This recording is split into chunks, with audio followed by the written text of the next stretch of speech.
David succeeded Saul as king of Israel, and as he did, he enjoyed much success, and the kingdom grew rapidly. So he did what every rich CEO does. He had a mansion built.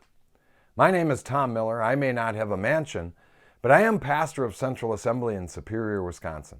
This is Fuel for the Fire, volume 827, David's Handicap Accessible Mansion.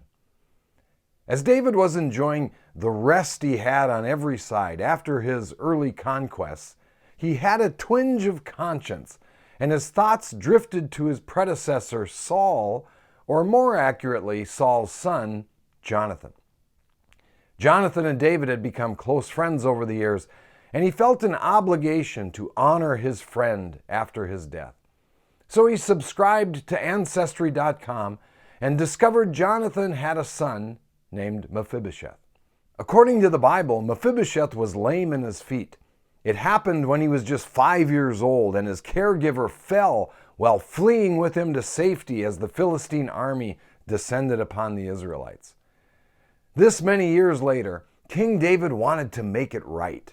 And David said unto him, the Bible says, "Fear not, for I will surely show thee kindness for Jonathan your father's sake, and will restore thee all the land of Saul your father, and thou shalt eat bread at my table continually."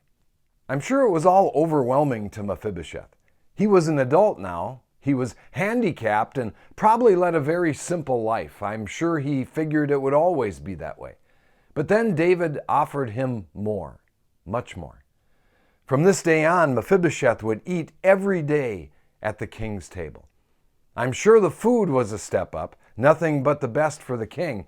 But my hunch is the best thing about the change was that every time Mephibosheth sat at the king's table, no one knew he was handicapped. Mephibosheth was just like everyone else when he sat at the king's table.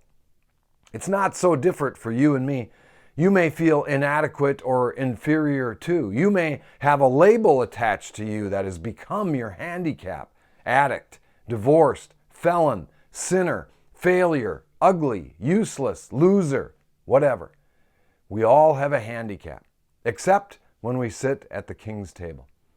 And to think we're all invited to eat with the king. We can all eat at his table continually. Come and dine, Jesus says in John 21:12. We are not handicapped when we're sitting at the king's table. I'm sure glad the king's mansion is handicap accessible. That's the way I see it. And that's a little fuel for the fire. And remember, I love you guys.